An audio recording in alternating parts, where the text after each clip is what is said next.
this around.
Chiefs Kingdom, welcome into the latest episode, the latest edition of the AP Film Room show on the YouTube channel for Arrowhead Pride. Appreciate you joining us tonight. We're live on the Facebook, the Twitter, and the YouTube pages of AP. Shout out y'all joining us tonight. Late night ball talk here for you. I'm Ron Kopp Jr., the lead analyst at the site, and as with me as always, my guys. Caleb James at CJ Scoobs on Twitter, Nate Christensen at NateCH32, two great film analysts for the site. Fellas, we are here. It's bye week time. Caleb, let me just start with you, man. Bye week. We're about halfway through this thing. What are the vibes like over there for you? You know, it's really awesome being 7-2 right now on the season for the Chiefs, especially when we've seen them struggle at times on offense. But I think the big story and what we're going to talk about a lot today is how the defense has really stepped up. And I think it's been, they've been one of the most impressive units in the NFL for a reason. Nate, yeah, we're feeling good about 7-2, but as you're gonna, we got to have a little, realism here, and and look at the big picture. And so I don't know. This is just kind of funny how the feelings of 7-2, being a Super Bowl, champion, being this high expectations team, like, I don't know. We just can't be happy, can we? We gotta pick and prod, and that's what we do. But I don't know. We're still feeling good about 7-2, Nate, right? We're feeling good.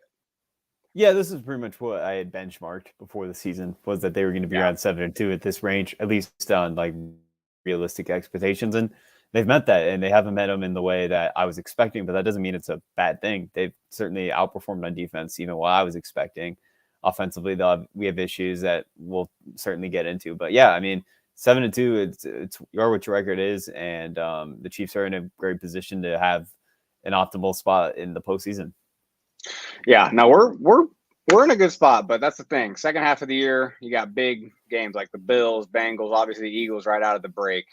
But second half of the season is going to tell us a lot about this team. We're here to kind of show some things about the Chiefs' win in Germany over the Dolphins, that 21-14 victory last week. Kind of highlighting some of the things to learn, the things to take away from the game. And Caleb, you are going to lead us off today because you mentioned we're talking about the defense. I mean, that was the name of the game here in Miami. The Dolphins offense, number one in the league in scoring, number one in the league in yards. Shut down for the most part, for most of the game. Obviously, there was a few touchdown drives at the end, but Caleb, you're talking about specifically the defense on third down. What do you got for us?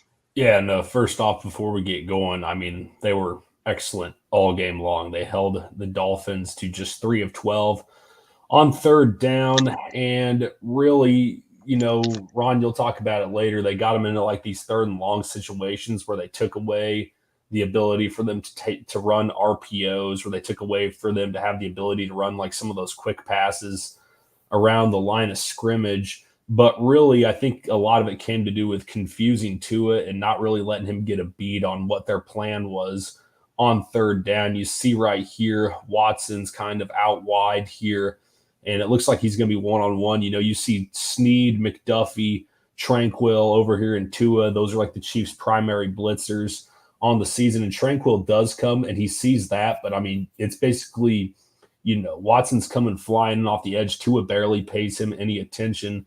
until it's later in the season. And you look downfield, Waddle's not on the field this play. Tyreek's kind of in his little squat there, but they have plenty of attention paid to him. It's just happening too fast for him to get a read down at that depth to Hill.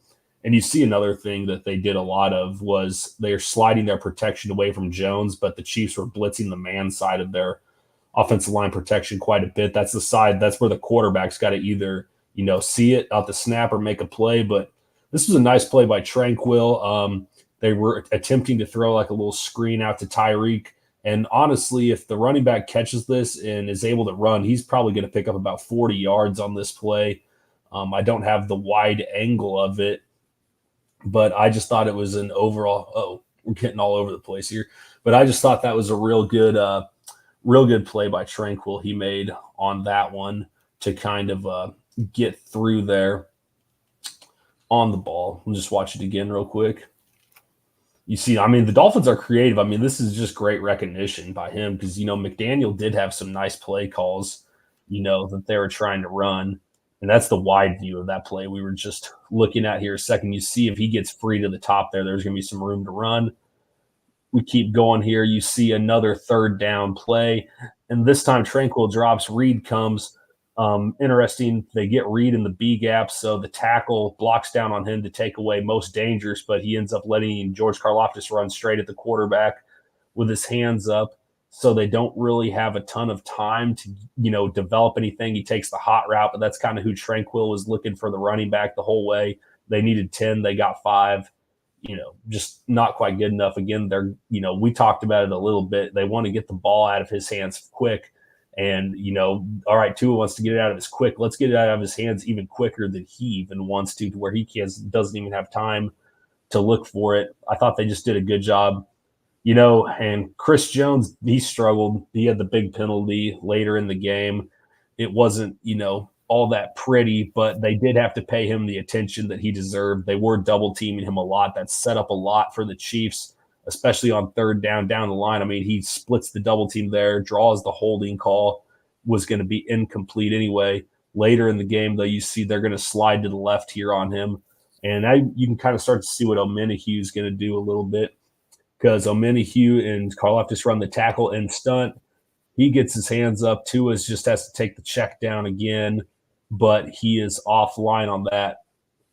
And, I think something that is a little underrated aspect, but Tua, after what happened last season, he's not going to be a guy that just sits in the pocket and just wants to hold the ball, or he's going to be looking to scramble for an excessive amount of yards. He scrambles there, but he was still like 10 yards short of the first down. It was nice coverage by Tranquill back there to pick that up. You see more of the slide to Chris Jones' way, but then again, everything is just, filled up and taken away from that end. And then this was like the last blitz of the game. You see he's just throwing off his back foot. He had a chance to score a touchdown here. Wilson had Jalen Watson cleanly beat, but you can see just how many, this time the Chiefs do bring the guys. This time they do bring McDuffie. They, it's a 5-man protection. The Chiefs bring 6.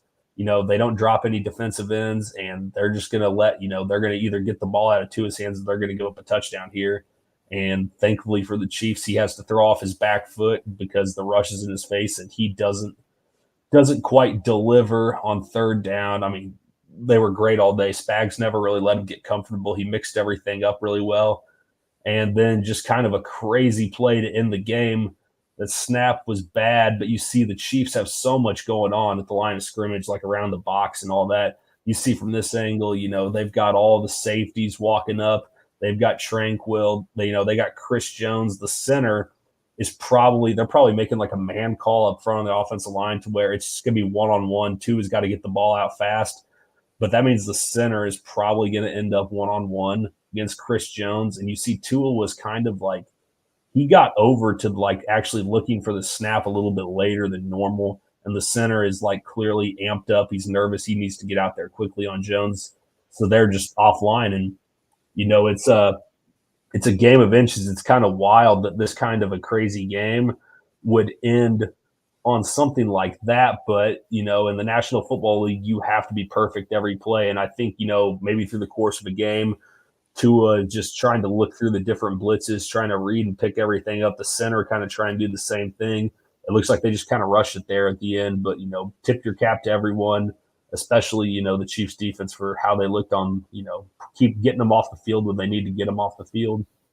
I think that was a beautiful play to end it because it's just a perfect encapsulation of what Spags does is just like pressure you, and make sure make you feel it, right? And make you kind of maybe react to it in a bad way. And I think it's a great call that center just got a little excited, a little hyped up, and boom, all of a sudden that snaps a little off when in the worst time possible. So yeah, shout out Spags for heating them up, causing that chaos. Shout out Eric Olson in our comments. Just said he just wanted to let us know he found us always looking for more Chiefs channels. So shout out you. And he said, thank God we acquired Drew Tranquil. He is doing a stellar job filling in for Bolton.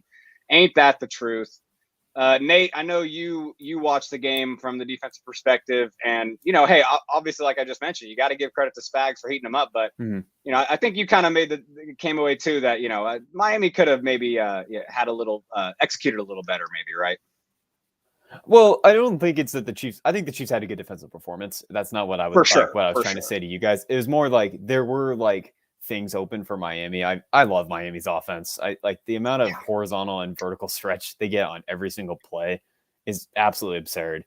But I think the key thing about what Caleb was mentioning is this is not something I know. I just know people say this. The part of the Shanahan scheme that's the weakest is the protections. They're generally not that good at picking up different stunts of protections. The Chiefs actually, that's part of the reason why they won the Super Bowl against the 49ers. And I think they took advantage of that Sunday against Miami because Miami just did not have a good job having side adjust. I think on that last play, the Cedric Wilson drop, I think that Tua was expecting him to side adjust when he saw it was cover zero because the double move was wide open. But I think the thing about Miami is they are so they just stretch the field so quickly that you have to be able to kind of take the timing out of it quickly. Otherwise, it kind of spirals. And I thought the Chiefs did a good job within that when they were actually allowed to rush the passer. So yeah, I think they were very successful on that Sunday.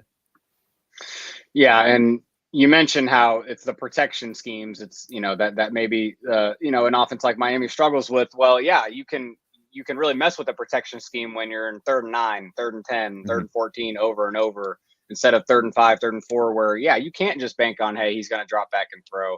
And so that's where I'm going to highlight here the Chiefs defense. Setting up those awesome plays on 3rd down, but just being super stout on early downs. And it was intentional, right? I mean, it was obviously a focused mindset. I mean, one way to show how intentional it was is, the play of Chamari Connor this week. We saw him play in the slot a lot more than typical games. I believe that was just their way of having the 3 best run defense bodies at the 3 cornerback positions in the nickel packages for run looks. And what you're going to see here is he's actually involved in this play. It's one of the first plays of the game, but whenever Miami would try to get to the outside, get to the sideline with Raheem Mostert, all that speed, right? Trying to get him into space, into getting a seam up the sideline.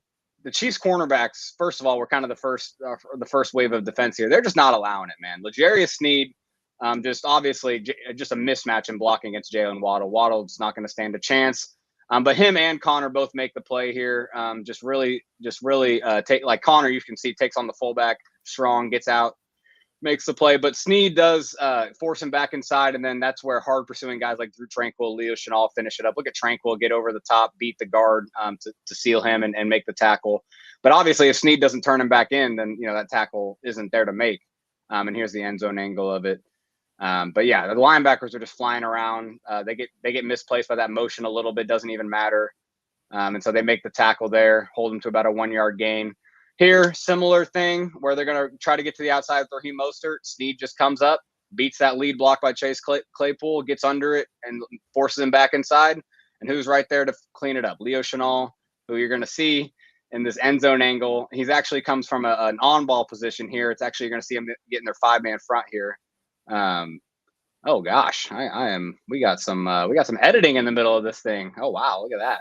So Leo Chenal is in that outside linebacker position in the Chiefs 3-4 alignment that they will do every once in a while on early downs. And I kind of mentioned it on Twitter, but I think they need to buy into this more and more as the season goes to help with their run defense, because it puts guys like Leo Chenal just in better positions to weaponize their talents. I mean, this dude can play on the line. He can play straight up as an edge defender, depending on kind of the team maybe in the matchup. But Obviously, Braxton Berrios is trying to block him. That's not going to work in a lot of situations, but still just a really good play here, covering a lot of ground at that outside linebacker position, getting all the way to the sideline, making the tackle.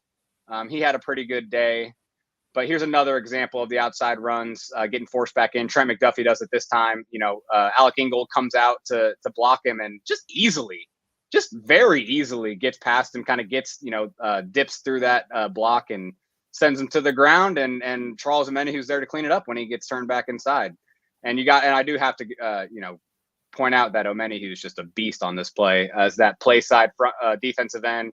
Just walks Austin Jackson back at right tackle, kind of forces actually that's not even Mostert, that's Ahmed that time, to kind of have a wider angle and make the play here. So yeah, the Dolphins outside run game, it had a few successful plays, but it was really limited because of the Chiefs outside cornerbacks playing stout, and then obviously linebackers and Charles Omenihu just flying to the ball. But I do want to keep talking about the linebackers because Willie Gay was the one who had the most impactful day of all the linebackers, because of probably just this one play, I would say. The 6-yard loss, the second to last drive of the game, he just shoots the gap, makes a great play, makes a tackle. And it is a great play. It kind of looks really easy there, right? Like, oh, he just, it's just an easy shot for him. But what you're seeing is he's aligned on the outside of this offensive tackle, right? And so this fullback right here is going to take an angle like he is going to be meeting Willie on the edge right here. He thinks he's going to be meeting him on a stretch run just like he normally would. That's how the defense would normally align it. But when he shoots inside right here, he just does it so quickly because, yeah, if he does that a little slower, if he doesn't anticipate that as much, first of all, it just might get past him. But also you see Smythe kind of make that reaction. Oh, shoot, I got to come back and block him. He might have just recognized that a little quicker if Willie doesn't shoot it as fast. But Willie just makes a great play, anticipates the run. 6-yard loss. This eventually led to a punt on the drive. But I also wanted to show Willie just making a few other run stops. Here you're going to see him sneak in there, make a tackle, force the fumble, which honestly could have been recovered. It probably should have been recovered by the Chiefs. Here's a better look at it from the broadcast angle. What a punch, dude. Just absolutely just punches the crap out of the ball, gets it on the ground. Dana's right there, could have recovered it. And then here's just another example of Willie reading, reacting, and then nailing just a missile, dude, once he sees where the ball is. But again, just to show, this is another one of those 5-man fronts where Leo Chenal is that 5th defensive lineman, kind of that stand-up outside linebacker, and Naughty's gonna be more of a he is still in the A gap here, but more of a straight up, and you're gonna see them jump into a 2-gapping system real quick, and that's where Willie Gay is going to be able to read, react, and just fly into the open seam. And that's kind of what the 3-4 look does for you. And Willie's going to be really good at that stuff if they're going to continue to use him and use the defense in that way on early downs to help the run. The other part of that too is I just feel like the defensive backs are playing so well that you can maybe trust them to play a little shorthanded on the back end and play. If you want to play a little closer to the box, if a team like the Eagles. Although that's probably not the best team to not, give yourself help on the back end. But you kind of have to, right? Against an Eagles run game. I don't know. Maybe I get your guys' opinion on that real quick. Like, would you rather get closer to the box and trust your corners against AJ Brown and Devontae Smith? Or are we feeling, trying to limit that passing attack? Nate, I don't know. What do you feel about it? You got to limit the passing attack. AJ Brown is playing out of his mind right now. He is. You got to give as much help as possible. He's playing as well as any receiver in the NFL. That includes Tyreek Hill. No, AJ Brown is playing nuts right now. I don't know, Caleb, do you agree with that? Yeah. I mean, there's a reason they've drafted all these linebackers so high and spent money on them. It's sometimes you're going to have to only be able to have 2 of them on the field at a time or put them in certain situations. And I'm not saying the Chiefs secondary wouldn't be up for the challenge of that, but I mean, the Eagles they're messing teams up right now with a lot of that stuff. AJ Brown he's looking like he might be wide receiver 1 across the board right now for the NFL. Yeah, and Devontae Smith is just an excellent second receiver. And so, yeah, I think I agree with y'all. I think against another team, a team that maybe isn't as threatening with their pass weapons, but that does have a rushing attack that's just nagging at the Chiefs. I think they could feel better about, running more traditional 3-4 fronts and just, playing those 1-high looks behind it. But speaking of 1-high looks, the guy coming up on those is Justin Reed a lot of times as that strong safety. And coming up was the word of the day for him against Germany because he was flying to the ball, especially on early downs, kind of really keeping, seeing what was in front of him and just attacking it. You saw it that play, comes up on the quick screen, actually puts Alec Ingold, who tries to block him on the ground, and helps make the play here. Alec Ingold, I think he's a little too much on the ground for a fullback. I gotta say, we got another play of him coming up here, but this was the play that everyone remembers from the game. Justin Reed just reads it and then just triggers hard. And he talked about this before the game, like he wanted Miami receivers to feel their presence, feel their physicality in a legal way. And I mean, this is as legal and as hard physically as you can hit for a safety. I mean, he thumps him, absolutely thumps him, and you gotta love it because he's been doing it all year. And I've given him a little crap because I think sometimes it's like, okay, like is that you're just gonna only hit people hard on the sidelines and at the end of plays, and it's like cool, but it does mean something. It definitely leaves a mark, and a play like this too, I just feel like is really cool. He's the backside safety. You can tell he clearly reads it very quickly, knows where the ball is going because he sees that shallow crossing route coming. That route kind of falls down. Alec Ingold kind of falls down. He kind of sees that. It's like, oh shoot, what's about to happen?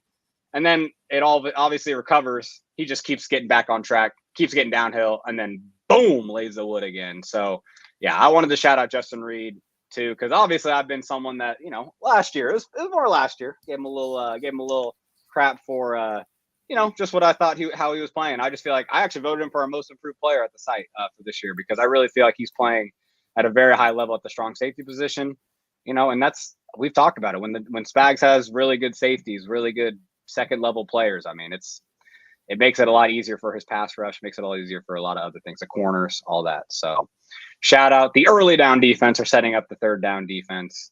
But we're gonna have to flip to offense now, aren't we, Nate? We're talking offense, talking about a unit that scored that first touchdown of the game, scored right off the bat, looked like we're gonna have a good game. And then just, kind of piddled and puddled around after that. What did you see from the offensive performance on Sunday? Yeah, well, this is more of a 2-week trend that I'm going to pull some close, but this is especially true this week. The offensive line, it's been really bad. It's been truly very bad the past 2 weeks. And it's not just like statistics maybe won't suggest that, but when you just watch it on film, they're just making tons and tons of just errors right now. I could probably put together at least a 10-minute compilation of just O-line screw-ups right now. But to me, there's kind of 3 like crux issues that are the kind of hurting the Chiefs right now. And to start, we're going to talk about the offensive tackles. And this has been a recent trend for the Chiefs where this is 3rd and 13, 3rd and long against the Broncos.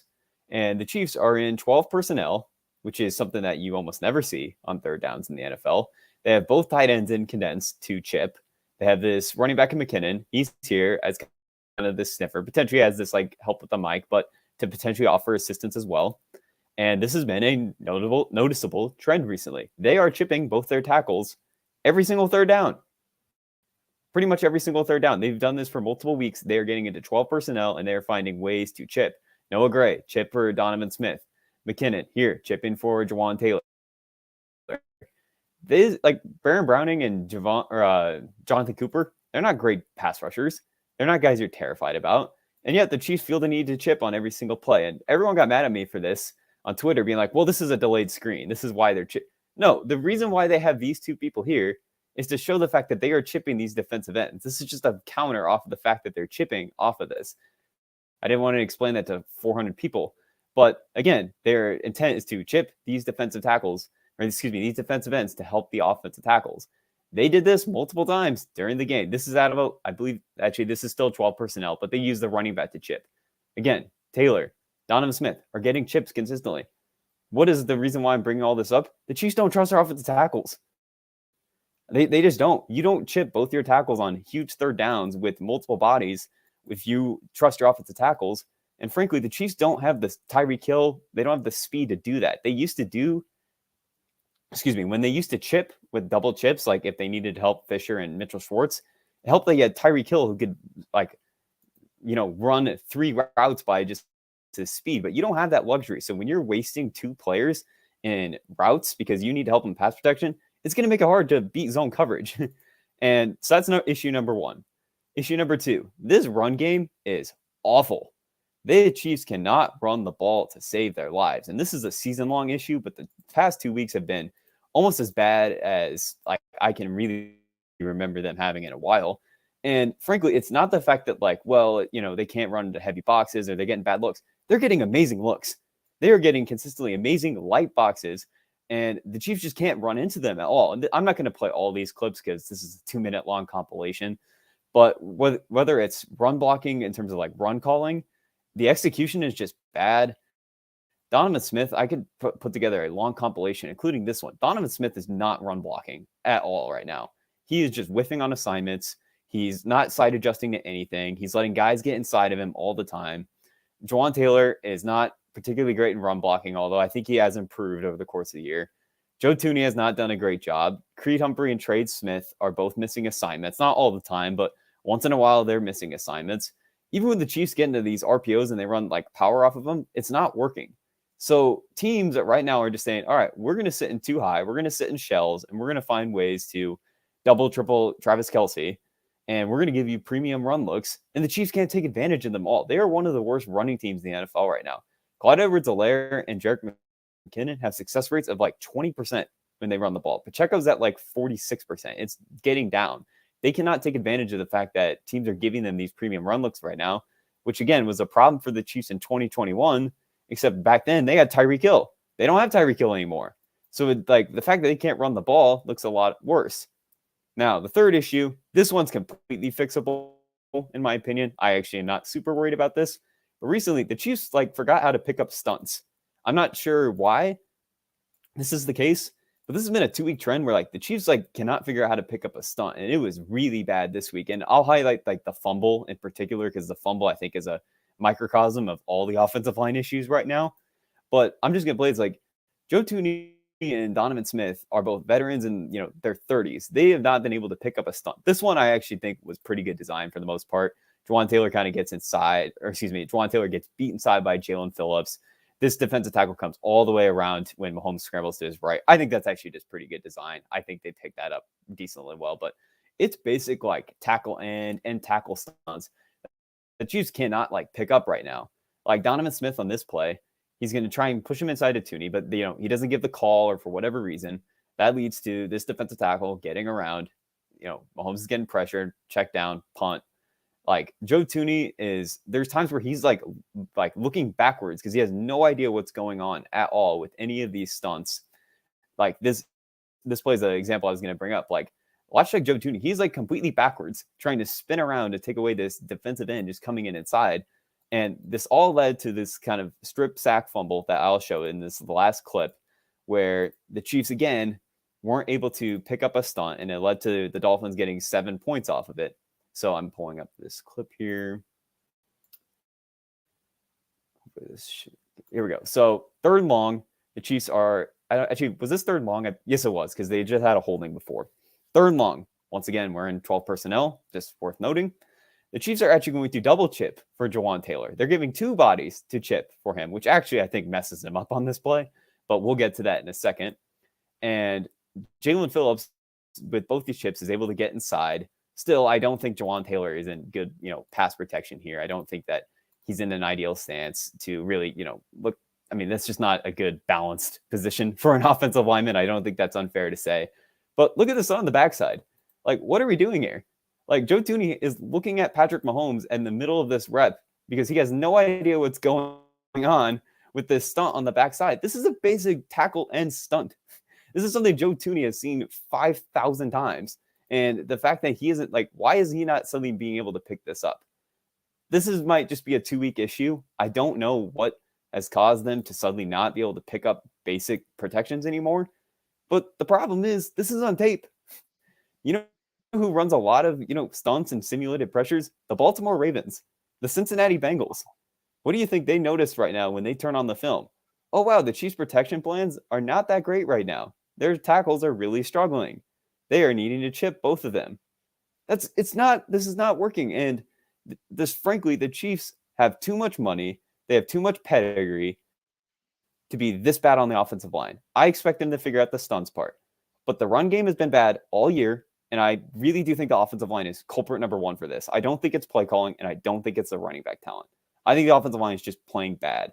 And if we're now at the point midway through the season where the Chiefs no longer trust both their tackles, How are they going to move the ball on third downs? You can't. This receiving group does not have enough talent to have 3 players run against 7 defenders. They don't have the speed. They don't have the talent.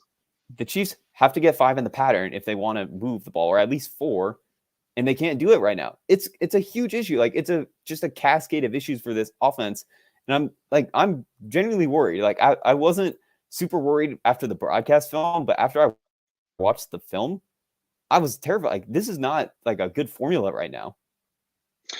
Well, to talk specifically, to keep talking about the pass protection, like the Joe Thuney points. I mean, it is perplexing, but it almost looks like he knows that Donovan Smith is not going to pick that up, or like he knows like he has to ride that all the way, because like he knows if he just lets it go any quicker, Donovan's not going to be there. Like, it's almost, to me, it almost looked like that was like a trust thing. Like, I don't trust that you're going to pick my guy up, so I'm just going to ride him all the way and then hope I can turn at the last second and cut off the edge rusher that's coming, because you're not handing him off well.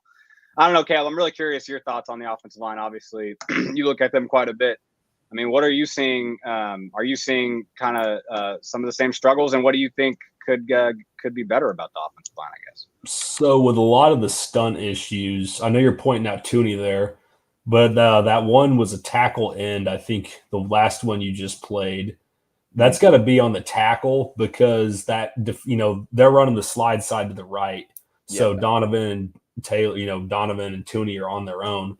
But when that looping defensive end like starts to loop once the tackle starts to work upfield, that's when Donovan Smith has to like notice the dude's hips are turning away from him, and he's got to crash down and pass it off from Thuney, because like Tooney's not just going to sit here and leave his guy, because then that's when you get split by both of them, and that's when nothing good's going to happen. So I think that, actually, I think we did see the Chiefs struggle with this at one point. It wasn't really on the tackles at that point. It was when they had kind of the new interior offensive line there between 20 and 21. They ended up getting a lot better at it, just because it is a chemistry thing. It's a timing thing that guys kind of develop as they, get better together. You saw Orlando last year and Wiley, they'd played next to those guys for a year. So they kind of knew each other's tendencies, had that communication. I think they still might be working through a little bit of that. And, the chip blocks are concerning, seeing a high number of those. Honestly, though, I would think that from what we've seen, I still think Jawan Taylor's playing fine. I think the last 2 weeks you can chalk up some of it to seeing familiar opponents. You've got Vance Joseph, called a lot of games versus the Chiefs, and Andy Reid. Then you got Vic Fangio, who the Chiefs have historically struggled against, who kind of knows their tendencies. He's got kind of an idea of what they want to do. So that would just be my thoughts on the pass protection. And then in the run game, it's hard when they're going so lateral all the time, because now the teams are kind of starting to out angle them a lot. This is not a very good zone running football team. They just consistently abandon power, counter, these other plays that they can be good at, that you can get away with Donovan Smith kind of position blocking on, because you can get an angle with Andy Reid can call a play where you can get a motion or something like that. So, they can certainly be playing better. I still think the play calling in the run game is an issue. It is, but I just want to mention this. Like, I first of all, you're right to point out I shouldn't have blamed Joe Thuney for all the stunts. I was just saying that, like, the way he looked was rather silly. But you're right. You shouldn't be spinning around just twice. I actually agree that it just looks bad. But I agree that I should have mentioned that. So I'm glad you mentioned that. But this is sort of, we can kind of end on this. I think that I underestimated how big of loss the run blocking of Orlando Brown and Andrew Wiley were. Coming in the season, I was like, okay, like, Jawan Taylor's not a great run blocker, but they'll be fine. Like, it won't matter that much. But they're both just, I actually do think Jawan Taylor's improved. I will say that. But they're just both not very good run blockers. And even on like the gap stuff, like Donovan Smith really struggles to side adjust. For a guy who's played as long as he has, like guys that like insert or guys that gap exchange or anything like that, he just hasn't been able to pick up very well. And it's just like Jawan Taylor, I think, is a little bit better at that, but he's not perfect at that either. And it's just like, it feels like the Chiefs are trying to almost like compensate for the fact that they don't have very good run blocking tackles. And I honestly think it's sort of hurting their run game right now. I totally agree. I mean, I was someone that probably said it on the show at some point that, I believe, yeah, we could be seeing, offensive tackles that maybe fit better on those outside zone runs and giving them, athleticism to get to the second level, to cut off that backer, but that's the thing. I mean, neither of them have kind of that pop right off the snap to kind of set the edge on the front side of zone runs. And I mean, I don't know how many times I've seen Donovan get beat inside on the backside of his own run, and it's just, and then the play's over. So I totally agree. I think I totally overestimated how much the run game could be impacted. Because you almost say, oh, hey, the pass protection is what's hard. The run game, even if they're not as good a run blockers, it can't be that much worse. Well, we're seeing, I know you heard the stat, but the Athletic had a stat on their show last week where the Chiefs have a worse success rate against light boxes running than they do just overall running. I believe that was the stat, which is just absurd. So apparently they're just very, very bad at running into light boxes right now, which is what you would think they would succeed at. But I think that's a great way to show you that it's the blocking, that it is the performance.